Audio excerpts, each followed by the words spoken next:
এতিয়া পৰৱৰ্তী পদৰ যোগেদি উদ্ধৱে কৃষ্ণক কোৱাৰ চলেৰে আমাক কি কথা বুজাব গৈছে আমি আলোচনা কৰিম। এতিয়া উদ্ধৱে কৃষ্ণক কৈছে যে তুমি এৰিলাত চাৰি প্ৰাণ প্ৰভু অৱশ্যকে যাইব মৰি। তুমি যদি মোক অকলশৰীয়াকৈ এৰি থৈ যোৱা, তোমাৰ অবিহনে মই ইয়াত জীয়াই থাকিব নোৱাৰোঁ, মই প্ৰাণ ত্যাগ কৰিব লাগিব। তুমি তপ পুণ্য, তুমি বিনে শূন্য, দেখো ইটো ত্ৰিজগত। কাৰ্পুণ্যক কৰোঁ চৰণত ধৰোঁ, লৈক মোক লগত। যে তুমিয়েই মোৰ কাৰণে তপ তুমিয়েই পুণ্য, তুমি বিনে এই জগত মোৰ কাৰণে শূন্য। গতিকে মই তোমাক কাতৰে প্ৰাৰ্থনা কৰিছোঁ, প্ৰভু তোমাৰ চৰণত মই নিবেদন কৰিছোঁ, তুমি মোকো লগতে লৈ যোৱা, মোক অকলশৰীয়াকৈ এৰি থৈ নাযাবা। তোমাৰ চৰণ পংকজ পুজিবে, কত পুণ্যে পাইলো লাগ। বাপ জগন্নাথ নকৰা অনাথ, ভকতক তুমি ত্যাগ। গতিকে পৰম পুণ্যৰ বলতে তোমাক মই এনেধৰণে তোমাৰ চৰণ সেৱা কৰিবলৈ পাইছিলোঁ। গতিকে এই কথা জানি তুমি মোক অনাথ কৰি এৰি নাযাবা, তুমিও মোক লগতে লৈ যোৱা। আজি আপোনালোকে প্ৰত্যেকেই এই অনুভৱটো কৰিব লাগিব যে আপোনালোকৰ বৰুৱাবাৰী গাঁৱৰ ৰাইজৰ ওপৰত ভগৱানৰ কৃপা পৰিছে। পৰম পুণ্যৰ ফলত এই কৃপাটো আপোনালোকৰ ওপৰত পৰিছে। আমাৰ ভাগৱতত কৈছে, শতকোটি জন্মান্তৰে হুৱে মহাভাগ, নৰহৰি ৰকজীৱে তেবে পাৱে লাগ। তাত যেবে মূৰদায়া ভৈল জাক প্ৰতি, সেহিহে কৰিব পাৰে আমাত ভকতি। আমি 84 যোনি অতিবাহিত হৈ মানুহৰ জন্ম পাইছোঁ। এইকাৰণে চিন্তামণি জন্ম বুলি কয়, বহুত সাধনাৰ ফলত পোৱা জন্ম। কিন্তু মানুহৰ জন্ম পালেই নহ'ব, ভগৱানৰ কৃপা পৰিব লাগিব। ভগৱানৰ কৃপা নপৰা পৰ্যন্ত এই ভাগৱত চৰ্চা বহু সমাজে কৰিব নোৱাৰে বা নোৱাৰিবও পাৰে। ভগৱানৰ কৃপা নপৰিলে নহয়।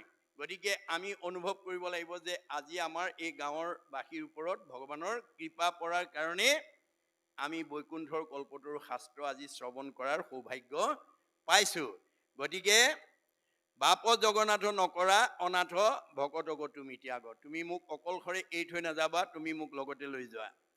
সম্যকে অমৃত তোমাৰ চৰিত্ৰ, শুনে মাত্ৰ যিটো নৰে, পায়া প্ৰেম ভাৱ নেৰৈ তজু পাব, বিষয়কো পৰিহৰে।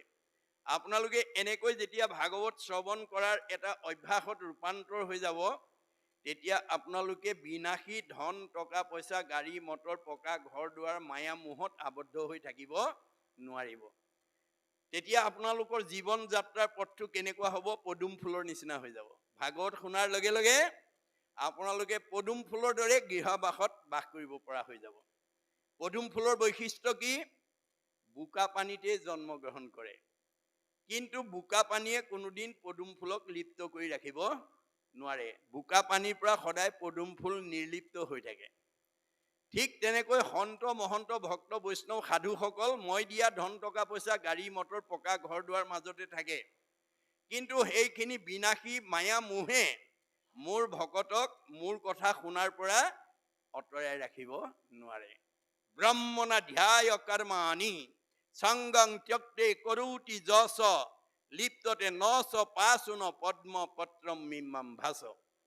পদুম ফুল যেনেকৈ বোকা পানীত জন্মগ্ৰহণ কৰিও বোকা পানীৰ পৰা নিৰ্লিপ্ত হৈ থাকে, বোকা পানীয়ে লেতেৰা কৰি ৰাখিব নোৱাৰে, মোৰ সন্ত মহন্ত ভক্ত বৈষ্ণৱ সাধুসকল এই গৃহাশ্ৰমতে থাকে, কিন্তু গৃহাশ্ৰমৰ মায়া মোহে মুঠ ভকতি কৰাৰ পৰা তেওঁলোকক আঁতৰাই ৰাখিব নোৱাৰে।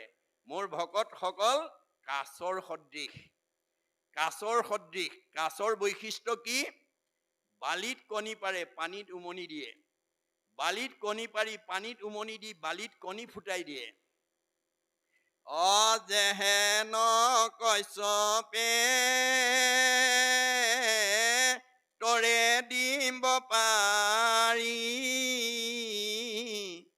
জল মাজে ফুকাৰয়, সেহি মতে সন্তে বিষয়তে থাকি, সদায়ে মোক চিন্তয়। সন্ত মহন্ত ভক্ত বৈষ্ণৱ সাধু এই গুণবিশিষ্ট ব্যক্তিসকলে গৃহাশ্ৰমতে থাকে। ভগৱানে দিয়া ধন টকা পইচা গাড়ী মটৰ পকা ঘৰ দুৱাৰ মাজতে থাকে, কিন্তু সেইবিলাকৰ মায়া মোহে তেওঁলোকক ঈশ্বৰৰ কথা শুনা, ঈশ্বৰত ভক্তি কৰাৰ পৰা বিৰত কৰি ৰাখিব নোৱাৰে। গতিকে এই কথা আমি উপলব্ধি কৰিব লাগিব। শয়নে ভোজনে স্নান গুপ্যস্থানে সদা সেৱা কৰোঁ আমি, তোমাকো নেদেখি ৰাখি প্ৰাণ প্ৰভু কি মতে বৰ্তিব স্বামী। শয়নে সপোনে সকলো সময়তে মই তোমাক চিন্তা কৰি থাকোঁ, তোমাৰ লগত মই নিবিড় সম্পৰ্ক কৰি ৰাখিছোঁ। এতিয়া তোমাৰ অবিহনে মই কেনেকৈ প্ৰাণ ব্ৰতি ৰাখিব পাৰিম। মই পিন্ধো চাৰ বস্ত্ৰ অলংকাৰ, তোমাৰো উচ্ছিষ্ট খায়া, দঢ়াই আছে চিত কিনো বিপৰীত তৰিও দুষ্টৰ মায়া। গতিকে মই তোমাৰ পিন্ধি এৰা কাপোৰ পিন্ধিছিলোঁ, তোমাৰ খাই এৰা অন্ন মই খাইছিলোঁ। গতিকে ইয়াৰ জৰিয়তে মই তোমাৰ দুষ্টৰ মায়াৰ পৰা মই নিজক মুক্ত কৰি ৰাখিব পৰা হৈছিলোঁ। জ্ঞানীগণে দুখে ইন্দ্ৰিয়ক দমি, কাম ক্ৰোধ মোহ জিনি, যিটো ব্ৰহ্মপদ পাৱৈ প্ৰভু পুনো, তাহাৰো আছে বিঘিনি। জ্ঞানীবিলাকে আমাৰ বেদৰ 3টা মাৰ্গৰ কথা কৈছে, জ্ঞান মাৰ্গ, কৰ্ম মাৰ্গ, ভক্তি মাৰ্গ। এতিয়া বৈদিক নীতি মতে, বৈদিক মতে আমাৰ ঋষিমুনিসকলে আমাৰ নিচিনাকৈ আজি নামঘৰত বা কোনো সমজুৱা স্থানত এনেকৈ বহি ঋষিমুনি যোগীসকলে ঈশ্বৰৰ কথা শুনি ধ্যান নকৰে। তেওঁলোকে কি কৰে, নিজা নিজা ববীয়াকৈ বদৰিকাশ্ৰম, নিৰিবিলি স্থান, পৰ্বত মানে কোনো গছৰ তলত, অৰণ্যৰ মাজত বহি যুগ যুগ নিৰ্গুণ নিৰাকাৰ ব্ৰহ্মক চিন্তা কৰি গছৰ পকাপাত আৰু বায়ু ভক্ষণ কৰি তেওঁলোকে সিদ্ধি সাধন কৰে, কিন্তু ইন্দ্ৰিয়ক জানিব নোৱাৰে, তাতো বিঘিনি আছে বুলি কৈছে। সেইকাৰণে কৰ্ম মাৰ্গৰ জৰিয়তে যাগ যজ্ঞ পূজা পাতল কৰিব পাৰিব, তাত কিন্তু বিঘিনি আছে বুলি কৈছে মহাপুৰুষে ভাগৱতৰ যোগেদি আমাক সেই কথাবিলাক কৈছে। একাদশ স্কন্ধ, আজি এইখন ভাগৱতত সেই স্কন্ধটো ইয়াত নাই। নিমি নৱসিদ্ধ সংবাদ, তাত নিমি ৰজাক আমাৰ একাদশ স্কন্ধ ভাগৱতৰ নিমি নৱসিদ্ধ সংবাদত এই নৱসিদ্ধই এই কথাটো উল্লেখ কৰি গৈছে। গতিকে যে আমাৰ এই জ্ঞানীগণে যুগ যুগ তপস্যা কৰি ইন্দ্ৰিয়ক দমন কৰি মানে সিদ্ধি সাধন লয়, কিন্তু ইন্দ্ৰিয় দমন কৰিব নোৱাৰে। প্ৰথম স্কন্ধ ভাগৱতত সেই কথাটো উল্লেখ কৰিছে।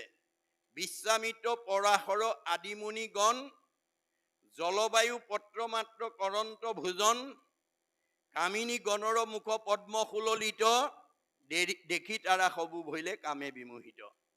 বিশ্বামিত্ৰ পৰাশৰ দৰে ঋষি মুনিসকলে যুগ যুগ তপস্যা কৰি গছৰ তলত ধ্যান কৰি ঈশ্বৰক সিদ্ধি লোৱাৰ পিছতো ইন্দ্ৰিয় জয় কৰিব নোৱাৰে, তাতো বিঘিনি আছে। বিশ্বামিত্ৰ ওলাই গৈয়ে মেনকাৰ প্ৰেমত পৰিল, আৰু বিশ্বামিত্ৰ পৰাশৰ মুনি ওলাই গৈয়ে মেনকা মানে মৎস্যগন্ধাৰ প্ৰেমত পৰিল। গতিকে তোমালোকে দধি দুগ্ধ ঘৃত মিশ্ৰ কৰি খালি অন্ন, প্ৰবন্ধিয়া প্ৰতিনিতে ভুঞ্জে যিটো জন, সিও জনে পাৰে যদি ইন্দ্ৰিয় জিনিত, বিন্ধগিৰি পাৰে তেবে সাগৰ তৰিত। গতিকে আপুনি মই গৃহাশ্ৰমত থাকি দধি দুগ্ধ ঘৃত মিশ্ৰ শালি চাউলৰ ভাত খাই ঘৰতে শাস্ত্ৰ ভাগৱত গ্ৰন্থ অধ্যয়ন কৰি জ্ঞান লাভ কৰি ইন্দ্ৰিয়ক দমন কৰিম বুলি যদি কোনোবাই ক'ব খোজে, তেতিয়াহ'লে মহাপুৰুষ গুৰুজনাই প্ৰত্যাহ্বান জনাইছে। কি বুলি?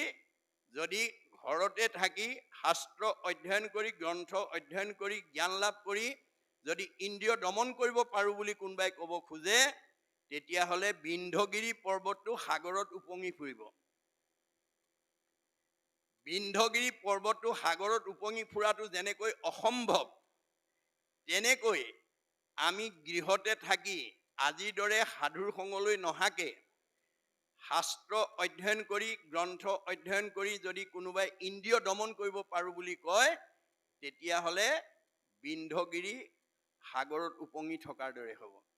গতিকে এইটো অসম্ভৱ, মনত ৰাখিব কথাটো। ইন্দ্ৰিয়ক জিনিবাৰ যাৰ আছে মতি, সততে লৈয়োক সন্তৰ সংগতি। আমি যদি কোনোবাই ইন্দ্ৰিয়ক দমন কৰিম বুলি ভাবে, আজিৰ দৰে সাধুৰ সংগলৈ আমি সততে আহিব লাগিব। শ্ৰৱণ কীৰ্তন মাত্ৰ কৰিব কৃষ্ণৰ, ইন্দ্ৰিয়ক যিনি হৈবা কৃতাৰ্থসী নৰ। আজিৰ দৰে যদি ঈশ্বৰ কৃষ্ণৰ কথা আমি শুনিব পাৰোঁ, তেতিয়াহে আমাৰ ইন্দ্ৰিয়বিলাক সংযম হ'ব। গতিকে ইন্দ্ৰিয় সংযম কৰিবলৈ হ'লে সাধুৰ সংগৰ প্ৰয়োজন হ'বই। উদ্ধৱক কৃষ্ণই কৈছিল, মই জ্ঞান যোগ, কৰ্মযোগ, ভক্তি যোগ সমস্ততে সিদ্ধ হস্ত। 4 বেদ, 14 শাস্ত্ৰ, 18 পুৰাণ, জ্ঞান বিজ্ঞান তদং ৰহস্য সমস্ততে সিদ্ধ হস্ত। নহবনে ভকতি, নাপামনে তোমাক? তেতিয়া প্ৰত্যুত্তৰত কৃষ্ণই কি বুলি কৈছিল? মাধৱে বোলন্ত সখী শুনা পৰিছেদ, অশুনে হব শাস্ত্ৰ আৰু পঢ়ে 4 বেদ। তথাপি কৰিব মুত নোৱাৰে ভকতি, নলয় নৰে যেবে সন্তৰ সংগতি। 4 বেদ, 14 শাস্ত্ৰ, 18 পুৰাণ সমস্ত অধ্যয়ন কৰিলেও যেতিয়ালৈকে ভকতৰ সংগলৈ নাহে তেতিয়ালৈকে ভক্তি কৰিব নোৱাৰে বুলি কৈছে। মনত ৰাখিব, আজিৰ দৰে অনুষ্ঠানলৈ আহিবই লাগিব। ইন্দ্ৰিয়ক জয় কৰি আমি কৃতাৰ্থ হ'বলৈ হ'লে আজিৰ দৰে সংগলৈ। তাৰপৰা উদ্ধৱে পুনৰ কৈছে, মই সন্ন্যাস ব্ৰতৰ দ্বাৰা নাপামনে? নাপাই বাহা মোক লাগ জ্ঞানে বা সন্ন্যাসে, নাপাই বাহা মোক লাগ একাদশী উপবাসে। এইবিলাক আঁচনিৰ দ্বাৰা মোক কেতিয়াও তোমালোকে লাভ কৰিব নোৱাৰিবা। উদ্ধৱক কোৱাৰ চলেৰে আমাক কৈছে। আজি আমি ভাগৱতৰ এই দৰ্শনটো নজনাৰ কাৰণে আমাৰ সমাজত আজি বহুত উঠি অহা প্ৰজন্মই আমি ব্ৰত আচৰণ কৰোঁ। কোনোবাই শনিবৰীয়া, কোনোবাই মঙলবৰীয়া, কোনোবাই বৃহস্পতিবৰীয়া, কোনোবাই আঁউসী, কোনোবাই একাদশী, কোনোবা পূৰ্ণিমা ইত্যাদি ইত্যাদি। আজি আমাৰ সমাজত বহুত মানুহে উপবাসে থাকি ঈশ্বৰত ভক্তি কৰাৰ কৰ্ম আঁচনি লৈ আছে। কিন্তু যাজ্ঞবল্ক ঋষিয়ে কৈছে, তুমি ভাত লঘোণ কৰি শৰীৰক কষ্ট দি উপবাসে ঈশ্বৰক পাবলৈ কৰা চেষ্টাতকৈ তুমি অতি সহজতে 11টা সৎগুণ বিশিষ্ট হ'বলৈ যত্ন কৰা। 11টা সৎগুণ বিশিষ্ট হ'লে তুমি কোনো ভাত লঘোণ কৰি উপবাসে থাকি ঈশ্বৰক পোৱা বা ভক্তি আচৰণ কৰা বা জীৱনলৈ শান্তি নমাই আনিবৰ কাৰণে বেলেগ প্ৰচেষ্টা কৰিব নালাগে। মনত ৰাখিব কথাটো। 11টা সৎগুণ বিশিষ্ট হ'ব লাগিব। কি কি 11টা সৎগুণ?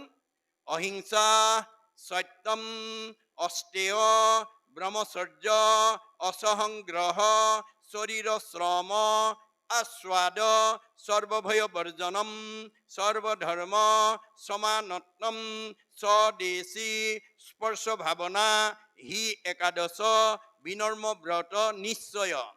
এই 11টা গুণ বেদত উল্লেখ কৰা। এই 11টা গুণ যোনে আয়ত্ব কৰিব, সি ভাত লঘোণ কৰি উপবাসে নাথাকিলেও ঈশ্বৰক পাব, ভক্তি সাধন হ'ব, মনৰ কামনা পূৰণ হ'ব। মনত ৰাখিব কথাটো। অহিংসা, কাকো আমি হিংসা কৰিব নালাগে। কাক কৰিব? চবতে তেওঁৱেই আছে।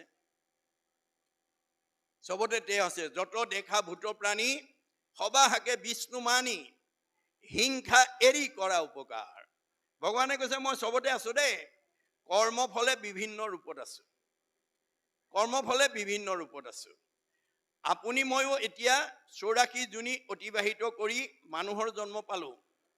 যদি মানুহৰ জন্ম পাই মানুহৰ দৰে যদি বসবাস কৰিব নাজানো, আপুনি বসবাস কৰা গাঁওখনত যদি সমাজৰ লগত কাজিয়া কৰি থাকে, সীমাঘৰীয়া মাজত যদি কাজিয়া কৰি থাকে, শাহু বোৱাৰীৰ মাজত যদি কাজিয়া কৰি থাকে, ককাই ভাইৰ মাজত যদি কাজিয়া পেচাল কৰি থাকে, তেতিয়াহ'লে আপোনাক কৰ্মদোষে কলৈ পঠিয়াই দিব?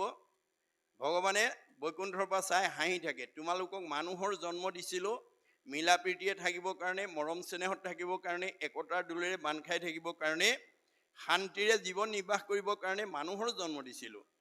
কিন্তু তোমালোকে জ্ঞাতি হিংসা কৰা কুকুৰৰ দৰে কাজিয়া কৰি আছা। যে এইবাৰ একেবাৰে জেগাত দি দিম আৰু যিমান কৰা কৰি থাকিবা দেই। আমি কৰ্মদোষত ভাগৱতৰ দৰ্শন নাজানিলে আপুনি মই কুকুৰৰ জন্ম ল'বলগীয়া হ'ব পাৰে, যদি জীয়াই থাকোঁতে কাজিয়া কৰি থাকোঁ। শাহু বোৱাৰীয়ে কাজিয়া কৰিব পাৰিব, কিন্তু দুইজনী কুকুৰৰ জন্ম ল'ব লাগিব। ককাই ভাইয়ে কাজিয়া কৰি থাকিব পাৰিব, কুকুৰৰ জন্ম ল'ব।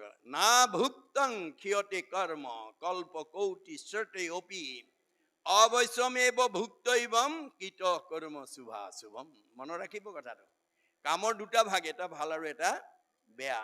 গতিকে ভাল কাম কৰিলে ভাল ফল, বেয়া কাম কৰিলে বেয়া ফল ভোগ কৰিবই লাগিব, আপুনি ৰেহাই নাপাব। গতিকে আমি ভাগৱত শুনি বেয়াৰ পৰা আঁতৰি আহিবলৈ ভাগৱত শুনিব লাগে। ভাগৱত কিয় শুনিব লাগে? বেয়া এৰি ভাল ল'বৰ কাৰণে। বেয়া এৰি ভাল লোৱাটোৱে বৈজ্ঞানিক দৃষ্টিভংগী। আমি জীৱনৰ যেতিয়ালৈকে বেয়া স্বভাৱ, বেয়া ভাৱ, বেয়া চিন্তা, বেয়া কৰ্ম, বেয়া খাদ্য, বেয়াবোৰ যেতিয়ালৈকে এৰিব নোৱাৰিম, তেতিয়ালৈকে আমি জীৱনত ভাল হিচাপে নিজক প্ৰতিষ্ঠা কৰিব নোৱাৰিম। মনত ৰাখিব কথাটো। গতিকে আমাক ভাগৱতে জীৱনশৈলীৰ কথা ধুনীয়াকৈ কৈছে। গতিকে আমি কাকো হিংসা কৰিব নালাগে। হিংসা কৰিব পাৰিব, কিন্তু আপোনাৰ কি হ'ব? পাপায় পৰপীড়নম।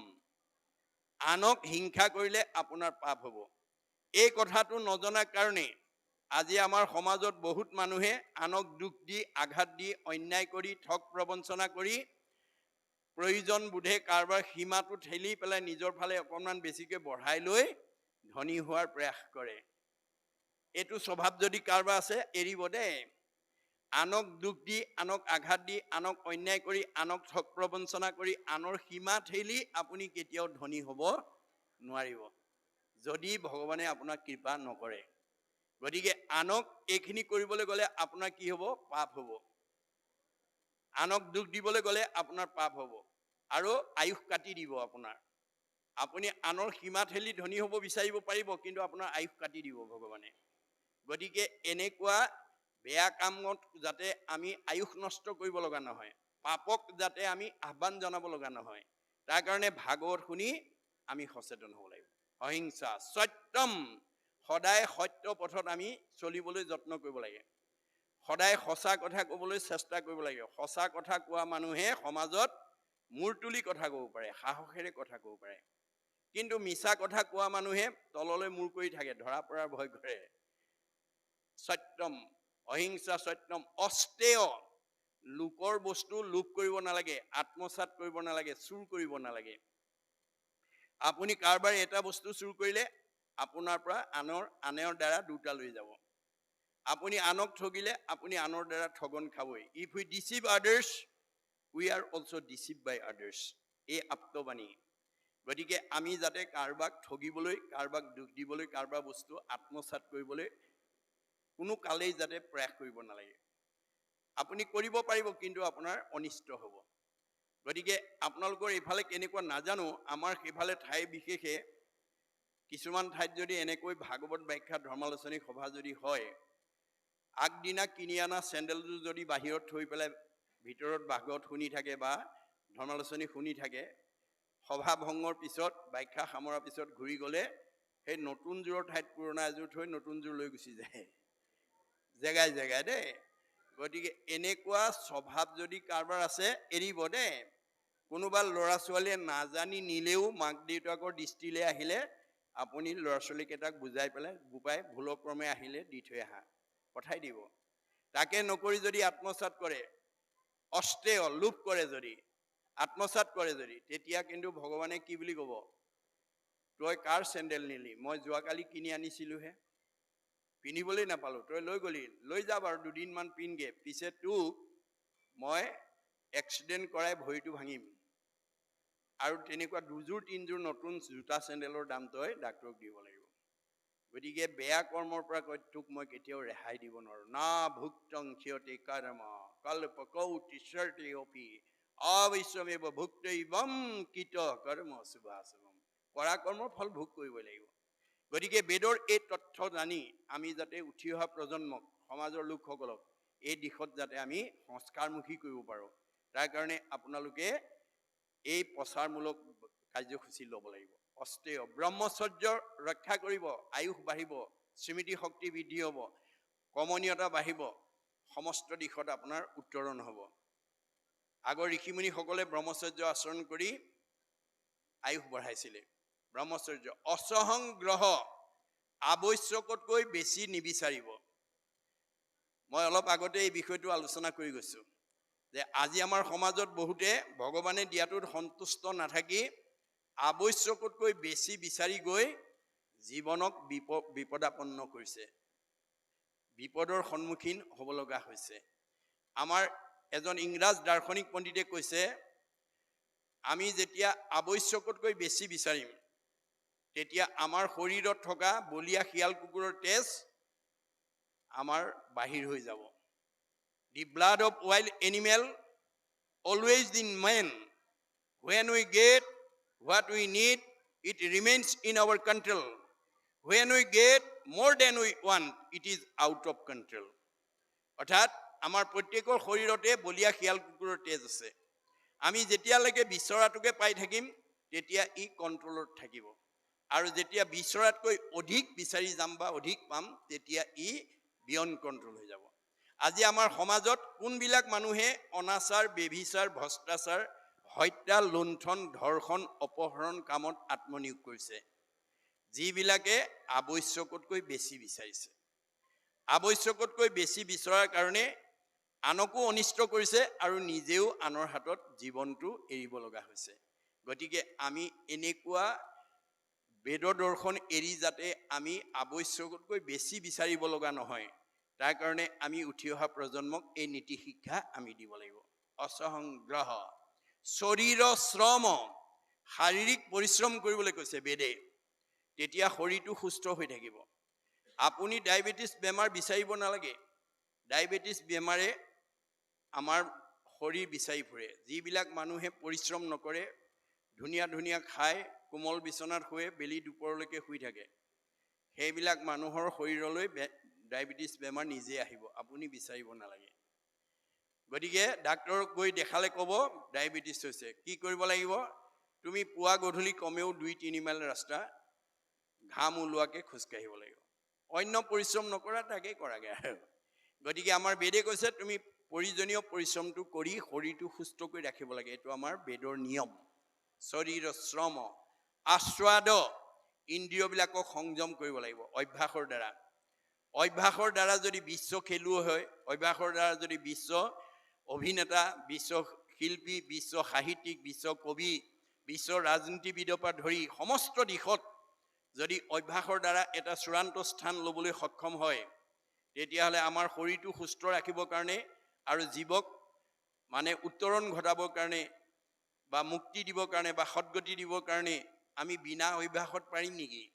নোৱাৰিম। গতিকে সেইকাৰণে আমি অভ্যাসত মানে কৰিব লাগিব, অভ্যাস কৰিব লাগিব। অভ্যাসৰ দ্বাৰা আমি ইন্দ্ৰিয়বিলাকক সংযম কৰিব লাগিব।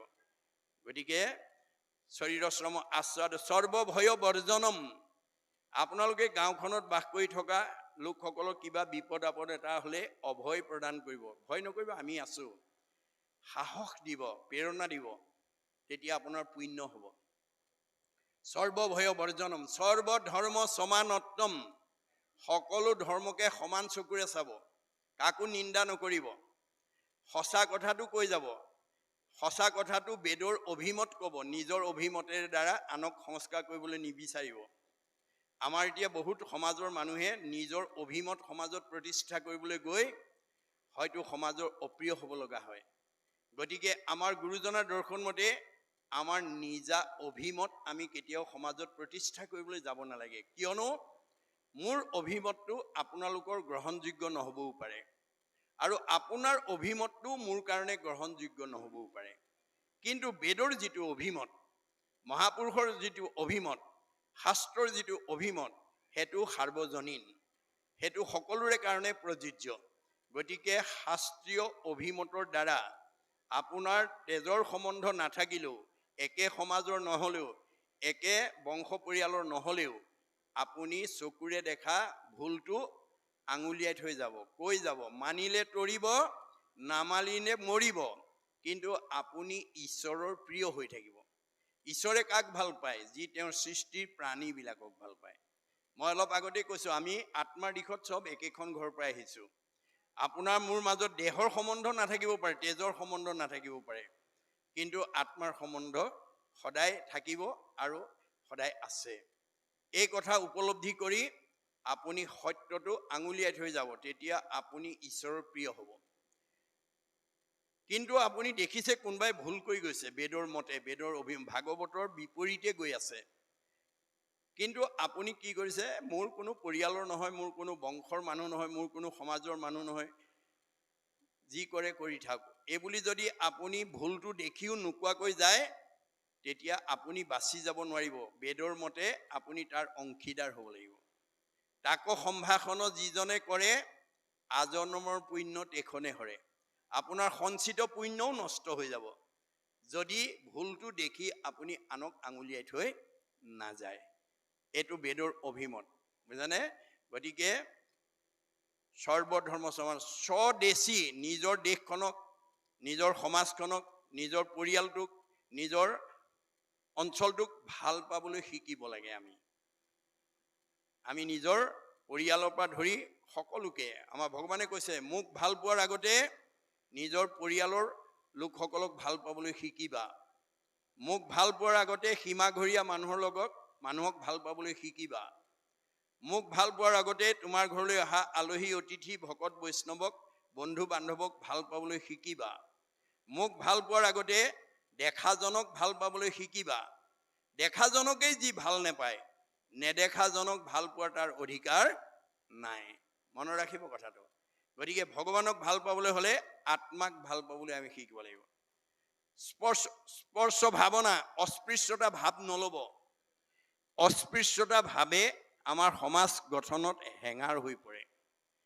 য'ত এই জাতিভেদ প্ৰথা থাকিব, তাত কেতিয়াও সমাজ সুস্থভাৱে গঠন হ'ব নোৱাৰিব। সেইকাৰণে এই জাতিভেদ প্ৰথাটো আমাৰ সমাজৰ কাৰণে এটা বৰবিহ স্বৰূপ বুলি কৈছে। আমি এই অস্পৃশ্য ভাৱনাবিলাক শংকৰদেৱৰ দৰে আঁতৰাই দিবলৈ যত্ন কৰিব লাগিব। প্ৰাক শংকৰী যুগত অন্ধকাৰ যুগ বুলি কোৱা হৈছিল। প্ৰাক শংকৰী যুগক অন্ধকাৰ যুগ বুলি কোৱা হৈছিল। শংকৰদেৱ আৱিৰ্ভাৱ হোৱাৰ প্ৰাক মুহূৰ্তত অসমৰ মানুহে ধৰ্মৰ নামত মানুহ বলি দিবলৈ কুণ্ঠাবোধ কৰা নাছিল। তেনে এটা সন্ধিক্ষণতে শংকৰদেৱ আৱিৰ্ভাৱ হৈ অসম মাটিৰ বুকুত আৱিৰ্ভাৱ হৈ সকলো ফালে চকু ফুৰাই চাই দেখিলে ইয়াত বিভিন্ন জাতি জনগোষ্ঠীৰ লোকৰ বাসস্থান। এই সকলোবিলাক ঈশ্বৰৰ অমৃতৰ সন্তান। এই তথ্যটো, এই আধ্যাত্মিক জ্ঞানটো মই যদি অসমবাসীৰ মাজত দি থৈ যাব নোৱাৰোঁ, অনাগত দিনত এওঁলোকে একতাৰ দোলেৰে বান্ধ খাই থাকিব নোৱাৰিব, সমন্বয়ৰ সেতু বান্ধিব নোৱাৰিব। সেইকাৰণে তেওঁ অসমত আৱিৰ্ভাৱ হৈ প্ৰথম সমাজ সংস্কাৰৰ পথটোকে হাতত তুলি লৈছিল।